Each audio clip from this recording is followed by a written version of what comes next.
Ladies and gentlemen, coming to you from the Colonial Dungeon, this is the Court Martial Podcast!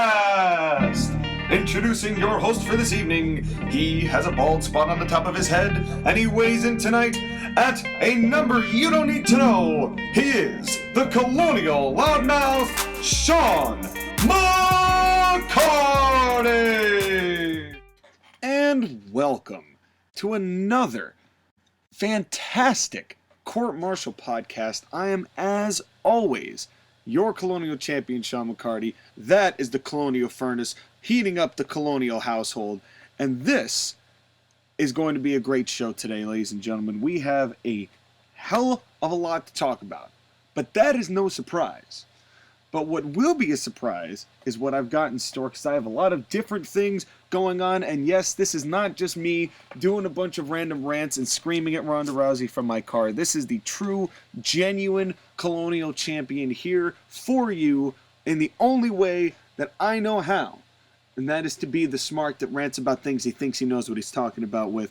And today we're going to start out with Money in the Bank. Now, I was not going to watch this show because, not for any like political reasons or anything like that. It's just that after the whole Firefly Funhouse debacle and after the whole Boneyard thing, and like we already know what they're going to do with it because of the whole Money in the Bank is going to be, let's just run through Titan Towers like it's a big game of death, and whoever gets to the top gets the title shot. I truthfully have no interest in watching that. However, regardless, and I will talk to this, I guess we'll start with this. We have a bit of a programming update. I'd like to just update on what's coming up in the world of the Court Martial Podcast, because we have a lot of things happening that are going to take us all the way through June and into July. And that is going to be an exciting way to keep things fresh and keep things going. But I'm going to give you some teasers and trailers, so to speak, and we're going to get into more detail about a couple of these in future goings-on and future moments. But we're going to start with May 15th. We're going to start with next week. Next Friday, we're going to have Skylar Greenberg on the show. You know him from his very glitchy appearance in the previous Court Martial Podcast, not last week, but the week before. And we will be having him back on, and exclusively him back on, to talk about not only a little bit about what he likes in a pro wrestling match, but also we are going to review Money in the Bank. And there is a reason, because he and I have actually some stakes, and we have some vested interest in the outcome of Money in the Bank. And we will explain that a little bit further in the next week. But it is going to ultimately lead to a very fun, I think, activity that we're going to be doing in June. That's going to be an all-inclusive encounter that you are going to truly enjoy, I think. And at the very least, Skylar and I will enjoy it, and we'll drive Josh again crazy. But that is okay, and we will see that in June. That's going to be all the way through June. We're going to have a massive 4-week event, maybe 5 weeks, depending on how we feel about it. And you, the fans, will be asked to participate. You will be asked to vote for who you think has well, I don't want to get ahead of myself, but you're going to get to vote between myself and Skylar about something. But I'm not going to get too ahead of myself. You're going to have to tune in during the month of June, but particularly next week as we flesh this out just a little bit more. Then May 22nd is going to be a very exciting episode of the Court Martial Podcast. It will be once again just myself. But as I was rooting around my possessions the other day, looking for rare Yu-Gi-Oh cards that I might still have that might be worth something, I found something even more valuable, at least in the world of professional wrestling. And this, I'm not going to get into too much detail about it, but I have in my possession a document, which is a script, and I'm not going to tell you how I got it, because I don't want to incriminate anybody or get chastised or worse. If I'll only get chastised, it'd be the least of it. But I have a draft of a script here from an episode of SmackDown. SmackDown of the air date of the 17th of January of 2014, which was 2 weeks before the Royal Rumble. And again, I'm not going to explain how I acquired this document, but I'm going to watch through the show with this document, and I'm going to write down all of my notes versus what is on this piece of paper versus what actually aired. And I'm going to give a little bit of insight as to what's on this paper, not without revealing too much, because there actually is handwriting on this, and I'm not going to get into any of that. Just for the fact that I think that those were private notes made for the floor director or someone of that variety. I'm not quite sure. But as a result, I'm not going to divulge that. That was obviously done in confidence. So I will not do that. But I will go through the actual paperwork, and we'll see what we'll see what's interesting about it and what's not. So we're going to go through the entirety of this document and watch this episode of SmackDown and see what's there and see what's not and see what all of that materialized into on screen. As well as, I found another book, an old school Meet the Stars of Professional Wrestling sold by Scholastic, which was not authorized by any of the preeminent factions of the time, including WWF, WCW, or ECW. This was released in '99. Was when this was done. So we're going to take a little peek into that, see who was featured and who wasn't. So we're going to have a big old history lesson from the old tomes of wrestling. And that's going to be on May the 22nd. But we'll also do a match of the week and a superstar spotlight. Something we may not get to next week, just because it's going to be going to be a full-fledged review of a show. So we will see what happens there. And then on the 29th of May, Joshua Campbell, also known as Joshageddon, the proprietor of the Totally Awesome Wrestling and TAW Gaming YouTube channel, will be back. We're going to play another game similar to when he was on before. We're going to do another match of the week. We're going to do another Superstar Spotlight. That's probably going to be the most normal of the next several episodes. But that is just giving you a little tip into May. And then June, we have a 4-week event, a spectacular of sorts, and we will break that down next week. So stay tuned, ladies and gentlemen. We have quite a lot coming your way here at the Court Martial Podcast. And with that said, let's move on to the Money in the Bank card. I'm going to talk about these matches and what's to happen with them. And I'm just going to give some, I don't want to say predictions. I'm not going to post my predictions, but we will, you're going to hear a little bit more about that next week. But I'm just going to give a whole series of... I'm just going to go through the confirmed matches. Now, there may be matches, as always, this is like the Thursday before, and they're going to add 2 or 3 matches to this card, probably the day of, just to promote that way, because that's what they love to do, which doesn't make any sense to me, because if you want to really promote matches... Anyway. The SmackDown Tag Team Championship, it's the New Day versus the Forgotten Sons versus Miz and Morrison versus the Lucha House Party. Have the are the Forgotten Sons really hot right now? I haven't really, as usual, I don't watch Raw, I don't watch SmackDown, so I don't have any idea how they've been. And plus, this whole not having a crowd thing has deterred me even more from watching pro wrestling and from watching particularly WWE. So I have no idea what the current storylines and situations are, but it's going to be 8 men in the ring for the SmackDown Tag Team Championship. And this is kind of funny, isn't it? Because at WrestleMania, they took 3 wrestlers out, so they couldn't do a 6-man ladder match in front of no people. But now a month has passed, and we're cool having 8 people compete in pretty much the same vicinity for the same championships. Weird how things work, isn't it? And is Miz okay? I mean, is he fine to continue? I guess he's been wrestling, so I guess they didn't have what we all thought he had. But in any event, it's still going to be a fun match, I'm sure. I mean, it's going to be a big spot fest. But this is a four-way tag team championship, so I'm sure whatever rules that there were in place are probably going to be skewed with, and it's probably going to be a dodgy finish that involved the fact that the rules were vague from the start, and not in a way that makes you upset at anybody but but management for the way that they threw it together, instead of getting heat on anyone proper. But that's WWE for you. And I don't mean to be so critical, but this is, WWE, when they have fans, is exciting, at least somewhat exciting to watch.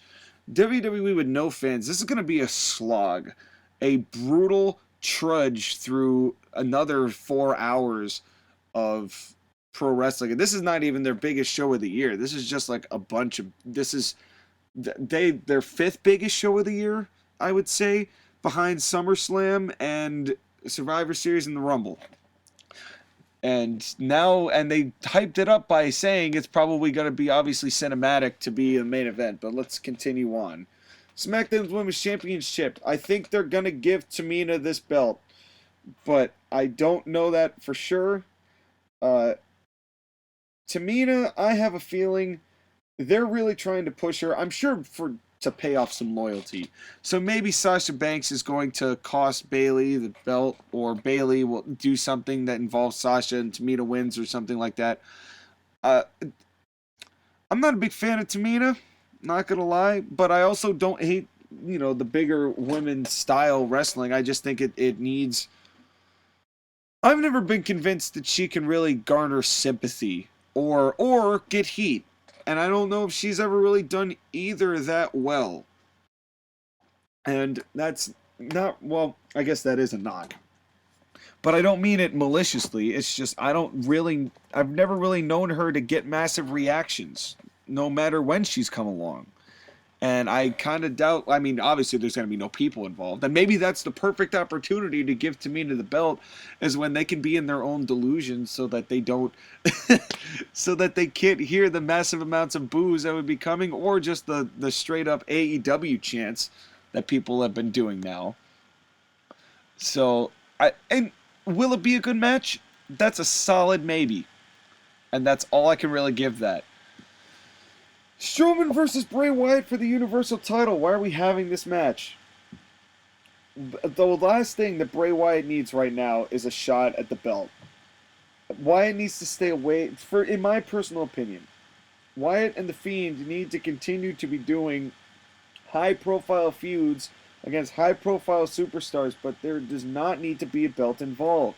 Because God forbid Bray wins it again, and then that means he has to lose it again.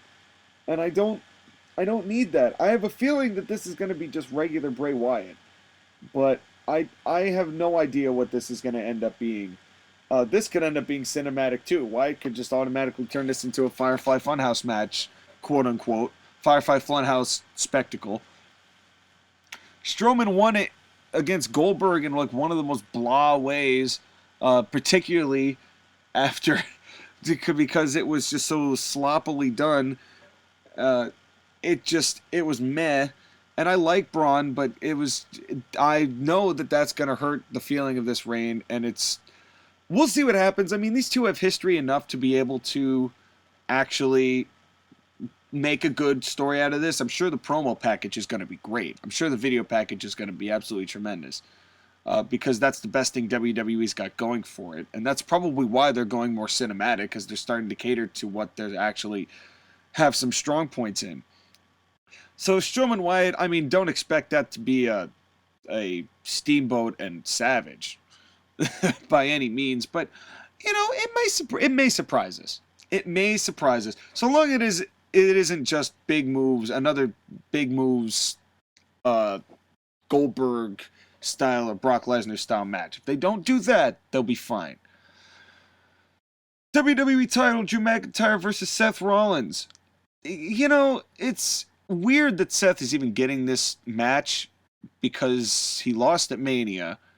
And I think that it's just the fact that they don't really have any decent heels right now other than Seth Rollins as far as who gets really quality work done and can still somewhat sell. I mean, I'm not a big fan of this Monday Night Messiah stuff.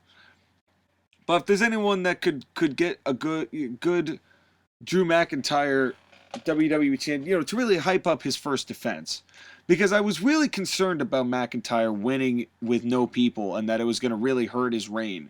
And I want to be wrong about that. And I hope that a match with Rollins and a win against Rollins, I hope to God, and hopefully a win against Rollins will actually help McIntyre's reputation, particularly once we start getting crowds back. And then Drew McIntyre can really regain that support. And Seth Rollins is a good first guy to give him, but I don't think that... I understand why they do it. I'm glad that McIntyre is getting a guy like Rollins. I think this is going to end up being a good piece of business, actually, is Drew McIntyre and Rollins. May end up being the match of the night. We'll have to see. Then there's the women's Money in the Bank. And I heard that these matches may go on at the same time, the women's Money in the Bank and the men's Money in the Bank. Almost like in an Amazing Race mashed in with Game of Death. I don't know. This is going to be something. We got Asuka, Shayna Baszler, Nia Jax, Dana Brooke, Lacey Evans, and Carmella. And I have a feeling that this is either going to go to Nia Jax or it's going to be... I would hope it's Shayna Baszler. Because why would Shayna Baszler... I'm still blown away by the fact that they had Shayna Baszler lose to Becky Lynch at WrestleMania. I'm still blown away by that. It's because it was like Shayna was going to be one of your top people ever. I think Shayna had it all going, but it was just, I don't know. And personally, my favorite person in this whole group is Asuka, and I'd like to see her get another shot and finally be the one to take the belt in the final match, against Becky Lynch. That I would be cool with, because then you could tell the story, because Becky was upset about losing to Asuka at the Rumble, and then they told that story for the year around, and then back comes Asuka to challenge for Becky's title, and then Asuka comes up short. So it kind of seems like now we need one more match between the two, and it'd be kind of cool to see Asuka beat Becky Lynch, because she's gotten to the point where she's become a tyrant or something of that matter or whatever, and Asuka ends up being the one to take her down. I would love to see that. Pretty much everybody else I could take or leave, except Carmella. I like Carmella. I think that she's got a lot of skills. She's so annoying, but that works for her being a heel. So maybe I'd like to see Carmella win this, but probably I would really prefer to see Asuka win. And then Shayna Baszler, if she gets another opportunity, and so long as she doesn't bite Becky's neck or whatever the hell that was. But why am I doing this? I gotta back away now. That's it. I'm leaving. That's it. I'm leaving. No. Oh, damn it. No. I guess not. This ball and chain I have shackled to my computer. I haven't left the Colonial Dungeon in forever. Guess I'm gonna have to watch this show. But God, this is gonna be something. And then the men's Money in the Bank, or the men's Amazing Race. Daniel Bryan versus Aleister Black versus Rey Mysterio versus King Corbin versus Otis versus AJ Styles. Now this is going to be controversial. I think Otis might just come out of this the winner. I think they may do a a real left turn work here with Otis. Just from the kind of reaction that Otis got with the crowd. But I don't know if he is really ready as a singles star for that level of push. He hasn't really proven to me that he can talk and cut a promo, and he hasn't proven to me that he can feel like he really wants to fight in a fight. He's got a little air of goofiness to him that I just don't like as much in a world championship caliber talent. And I noticed this stuff with Mandy Rose. It was all right. I was cool with it. Even Otis and Ziggler. I mean, it was a fun match, and it would have been fun with a crowd. I could see Otis, but Otis would first of all need a last name. If he wants to be a world champion, he needs a last name. You can't just call a dude Otis and here's your WWE champion Otis. It's like, it just doesn't work. It just doesn't work without people laughing. The other dark horse I could see winning this is Aleister Black. And Aleister Black, they've been very careful with him as to who he's faced and the kind of matches he's had and how many times he's lost. So I could see Aleister Black kind of flipping that who wants to pick a fight with me to I'm going to pick a fight with the champion and prove that I can beat him, which would be just as fun. And seeing Aleister Black and Drew McIntyre would be fun. I think AJ Styles could win, but I don't think he's really got much going for him at the moment. I think that he's probably in to set up another feud, maybe with Daniel Bryan. I think that's, as much as I don't mind seeing AJ Styles in the title picture, and I'd love to see AJ and Drew, I don't mind waiting on that one. I don't mind waiting on AJ Styles not to win it. So I would say we're going to get a surprise Otis or Aleister Black. But in either way, it's going to be pretty ridiculous either way. Because this is not going to be a standard match. It's not even going to be a standard ladder match. This is going to be absolute absurdity. I'm sure I'm going to hate it. But I'm going to try to keep an open mind. And I will do my best to be a fair and evenly handed Colonial Champion that will not make rash decisions and will not rage and scream and yell at everything in sight because of the ridiculousness that is in front of him or was in front of him at that particular juncture. I'm going to do everything I can not to do that. But if it happens, well, what are you going to do? So next up, and we are really actually blazing through this. We have our match of the week. Our match of the week, and I really need a title I really need some music and a intro for that, and I really got to get going on that. It's coming. I just gotta do it. Wappingers Falls, New York was treated on October the 27th, or not October, in August 27th of 2016, with a match between Jeff Hardy and Jushin Thunder Liger. This was from Northeast Wrestling, which is an independent promotion. You can find them on YouTube. They have a lot of matches that might pique your interest. They've gotten quite a lot of good. I've mentioned them before on the podcast several times. Northeast Wrestling, a company I do truly believe is a great independent promotion that truly cares about the wrestling business. And even though they've taken some more a more indie-esque route with some of the ridiculous side of pro wrestling, they do genuinely still have what at its core constitutes a quality professional wrestling product. They got a good talent roster of their own. They add big names too to elevate the shows. They get good numbers every time they've ever run a show. I've never seen them draw poorly. But you can find this match on YouTube. It's Jeff Hardy versus Jushin Thunder Liger at the Wrestling Under the Stars event on August 27th of 2016, Wappingers Falls. It's at a baseball stadium, and I feel like the baseball stadium was probably the worst part of this match. Not only because it made the crowd look a lot less full than there were actually people there. There were a lot of people, but they were so scattered around that you couldn't really get a quality reaction out of anybody or hear a quality reaction out of anybody. Except for the people like in the very front row who were getting picked up by the cameras. You really couldn't get a big reaction, positive or negative, either way. This is when Jeff was doing his obsolete deal with Matt Hardy, so he said a couple lines at the first, blah, blah, blah, blah, blah, blah, obsolete, blah, blah, blah, blah, blah, obsolete. And and then he does this like, oh, by the way, Juice Thunder Liger, you my homie. And then they do a sign of respect, and then the match starts out pretty hot. Right out of the side, they start out, Jeff hits some things, takes the advantage, gets Thunder Liger out of the ring, and does a big flying clothesline from the apron. And it immediately gets things going. Crowd's hot for it. You can see Jeff kind of supporting his leg a little bit, kind of favoring the leg. Jeff goes up to the top rope, and Jushin Thunder Liger kind of blocks him at the pass, goes up, and within the first 90 seconds of this match, we have a superplex. And that was the kind of tone that they were going to set for this, but you'd be surprised where they took it. So it started off real exciting, boom, boom, boom. And then Jushin Thunder Liger, right after that superplex, immediately starts working on the leg and slows everything down.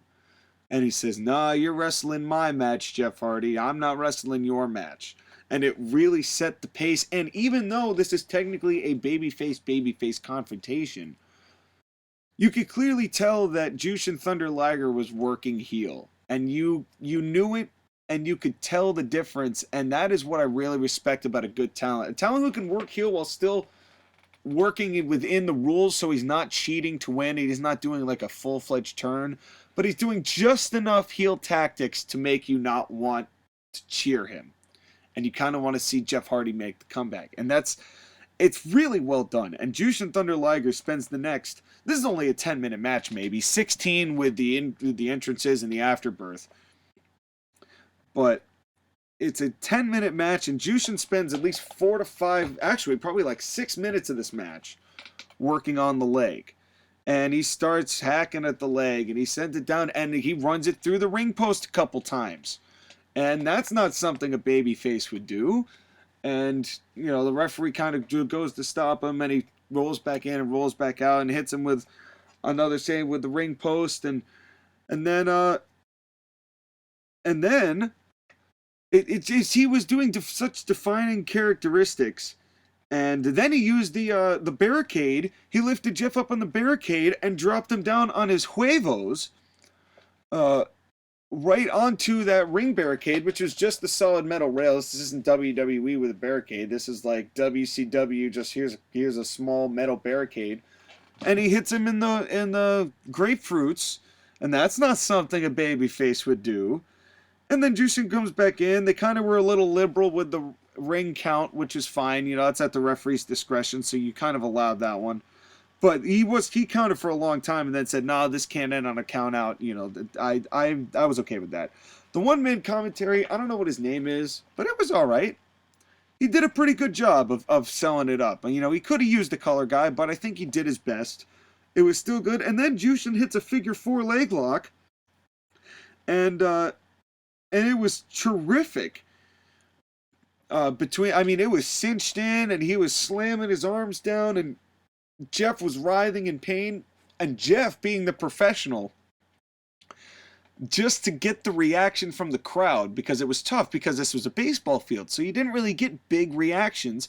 So Jeff was kind of inciting the crowd a little bit, so he's writhing in pain, and he's being all antagonistic, and he's reaching out, and he's trying to get to the crowd, and all of a sudden he'd give a little woo, and then the whole crowd would go woo, and it was just that little ode to Ric Flair, because this was the figure 4 leg lock, and Jeff did that 2 or 3 times just to ensure the crowd was like still in it as this submission was taking place. That was really, really well done by Jeff Hardy. And then Jeff finally turns it over, and then they stay and do the modified Indian Deathlock for a little while.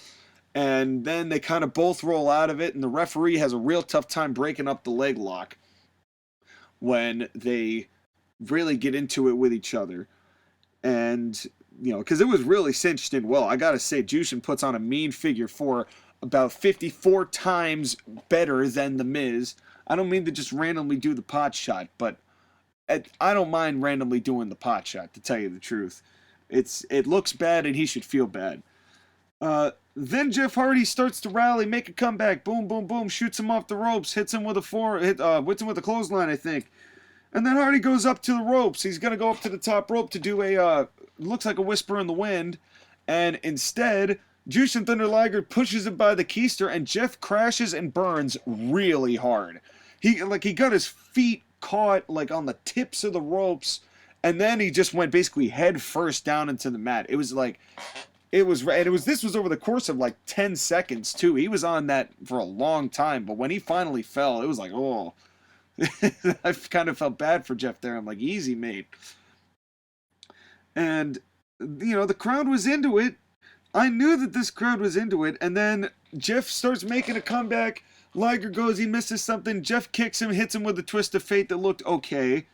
But it still got the crowd, you know, it got the crowd energy, which you could tell was there, but it was just lost in that stadium. And it's a shame because I think that if this were, I've never really advocated a smaller venue, but if this wasn't a smaller venue, you really would have heard the reactions to it, and I think it would have added to the energy of the match as a whole. You know, I think this match was very good. I mean, it was kind of textbook 10-minute match because, you know, he hits the twist of fate, then Jeff goes to the top, hits the swanton, 1, 2, 3, we're done. About 2 minutes, Jeff gets up, looks hurt. Liger looks up, looks hurt. They shake hands.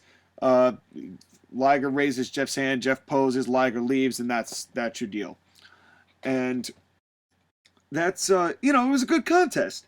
It was a good contest. It was a quick comeback, just a one comeback, real quick finish, no heat, because technically these two were supposed to be baby faces, so there was no need for Jushin Thunder Liger to get back any heat because he was going back as a baby face. And also keep in mind, this is 2016, so Jushin Thunder Liger is in his late 40s, early 50s at this point. It was a good match. It was well paced. It started off hot. Liger slowed it down considerably, but still hit the high spots, and then Jeff Hardy speeds it up, makes his comeback, and that's that. It was a good quality match, worth the watch. I do think it's worth the watch. It's two guys that you would imagine would work well together that do.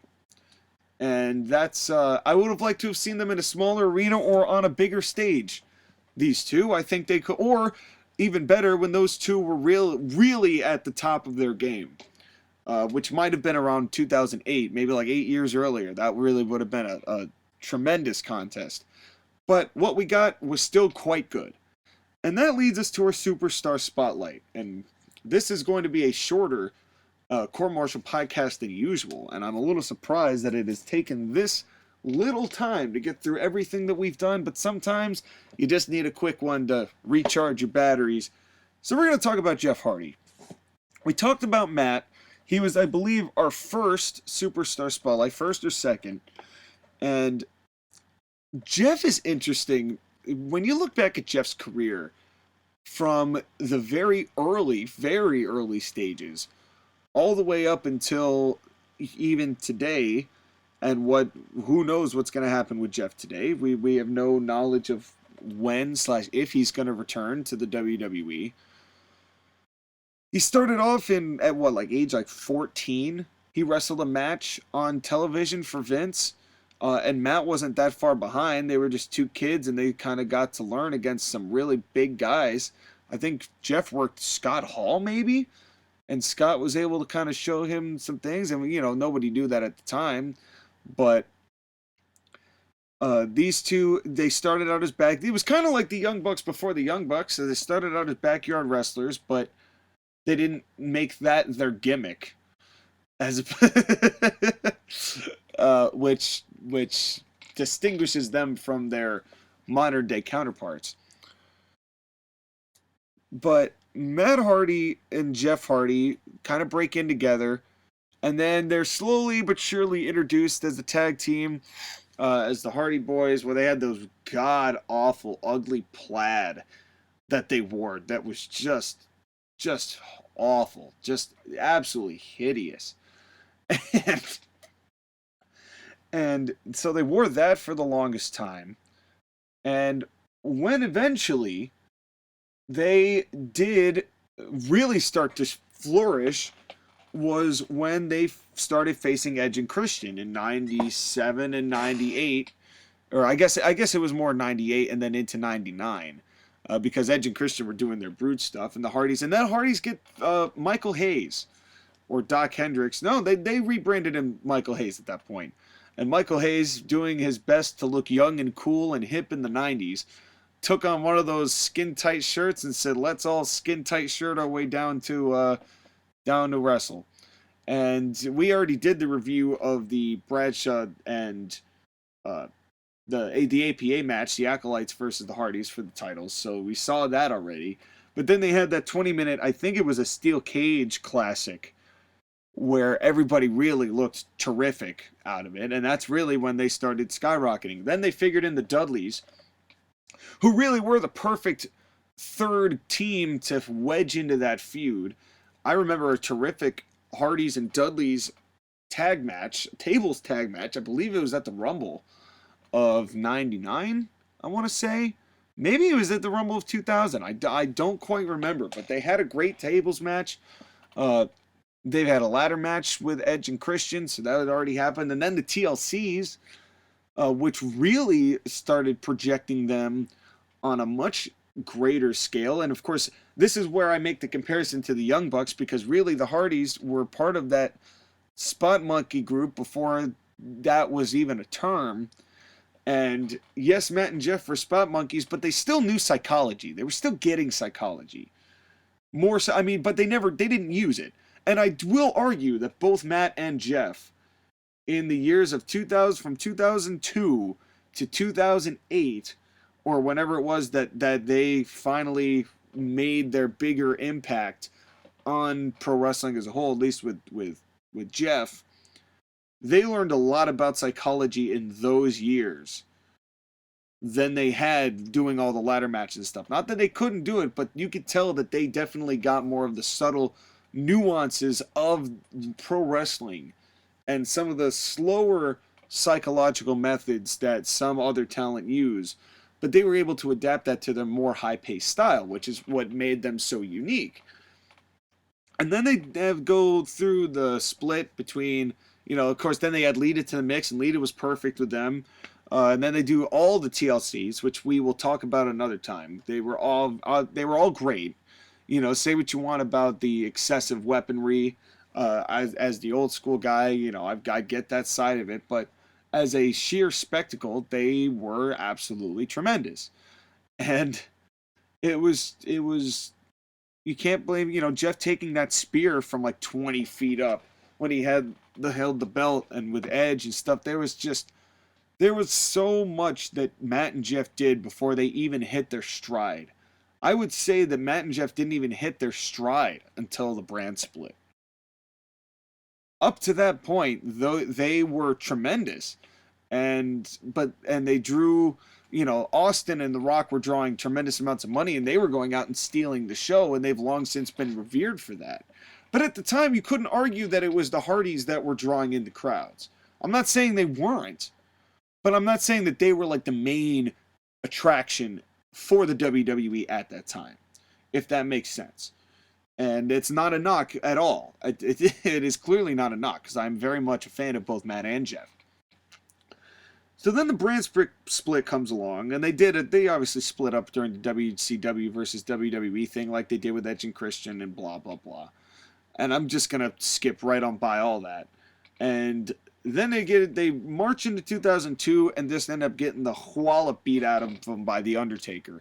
That was pretty much the first half of the year for Matt and Jeff, was just having The Undertaker. That was pretty much the whole year for both of them. Matt and Jeff drew ire from The Undertaker more than anybody in the year of 2002. And they worked with Undertaker all the time. From 2002, from the Rumble, when they had Matt and Jeff come in at basically the same time to work on The Undertaker, to The Undertaker beating down Jeff on a couple different occasions for the WWE title, most notably the match on Raw, the ladder match on Raw between The Undertaker and Jeff for the Undisputed Heavyweight Championship, which was arguably one of Jeff's best matches, and really what started Jeff's rise to success, I believe. Because The Undertaker got him back up and put him over and kind of raised his hand, and that teased Undertaker's babyface turn, which was coming up, to where then eventually he ended up facing Matt Hardy at the end of 2002, because Matt Hardy had turned heel, and he was coming into his own with the Matt Hardy version 1 and all that. So Matt Hardy was starting to develop his own career. Meanwhile, on Raw, Jeff started getting into feuds with people like Triple H, and he had some great matches with Van Dam and Tommy Dreamer during that time. I believe he's the one who consolidated him and Van Dam. I believe it was the Hardcore belt or the European title. I don't remember which one was which. I think it was the European title, actually, now I'm thinking about it. They had a tremendous match for that. Then, that was how 2002 went. 2003, Jeff kind of, I think, faded back then, because then eventually, I don't know exactly what happened. I know that there was some incident where Jeff, I think he failed at one of the drug tests, or he got hurt. I can't confirm either of those circumstances. I don't remember. But the next time we see Jeff Hardy, he pops up in TNA in 2004 to debut in a match against AJ Styles. And that was huge. And they kept AJ for a while, and to be honest, that's the most notable match I can think of from Jeff's first TNA run, was that initial match with AJ Styles. I know he had more. I know he had a halfway decent run while he was with TNA. And then they bring him back in 2006. And I think he fought Abyss. Well, he had a few good matches in there, did Jeff Hardy. I think Hardy and Jarrett may have competed at that time.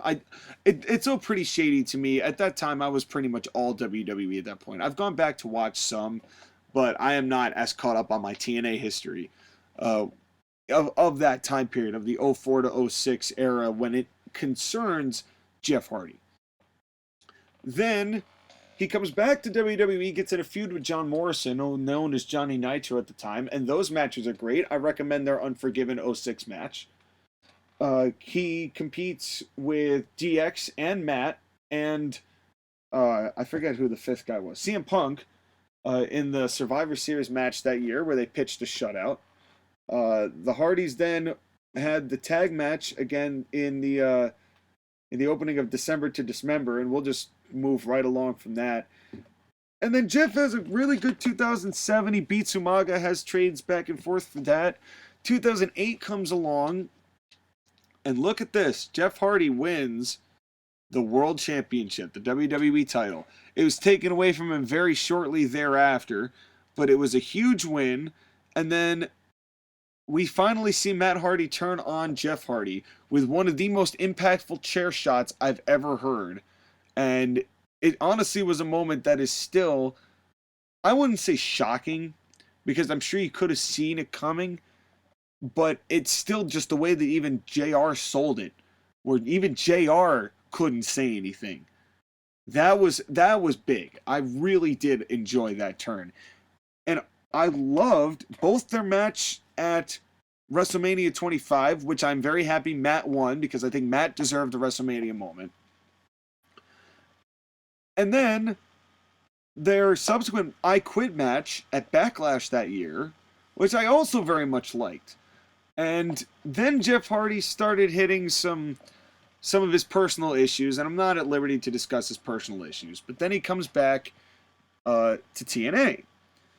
And he starts doing some TNA stuff. You know, he came back in 2009. You know, this was 2009, and then he shows up in TNA in 2010. And starts to, you know, he has some decent matches, and then he joins Immortal. And he wins the world title, and he makes that purple heavyweight title belt where he's half Egyptian. And oh Lord, that was some rough times for Jeff. Jeff clearly wasn't in control of his demons. Victory Road 2011, need I say more? For those of you who don't know what Victory Road 2011 is, just look it up. Just look it up. I'm not even at liberty to divulge what it was. And you know what bothers me about that is Jeff Hardy and Sting could have had a really great match that night. And it would have been big. It would have helped the feud. It would have helped things along. But, you know, it already smelled of WCW anyway. It already had smelled of the NWO thing with Immortal. I happen to have liked the Immortal storyline. I thought Immortal was fine. Hogan and Sting even coming back wasn't that bad. It ended up not being as bad as people thought it would be for those two at that age and with Hogan's limitations. Jeff Hardy, and then Jeff kind of, you know, he hits a bit of a low point. To me, in person, you know, he has some personal demons issues. He comes back sporadically in 2012, comes back sporadically in 2013, but not for WWE. This is all, you know, and that's pretty much how the next several years go. He just kind of works independence. And, you know, he battles his demons. And the same kind of goes for Matt. I mean, Matt was kind of in that same predicament. Then 2015 and 2016 come along, and Matt Hardy has come back to TNA and has now done the Broken Matt Hardy, and that's where Jeff comes back in, because Jeff is back with TNA. TNA is a shell of what it once was, and then they do the final deletion, and it brings more heads.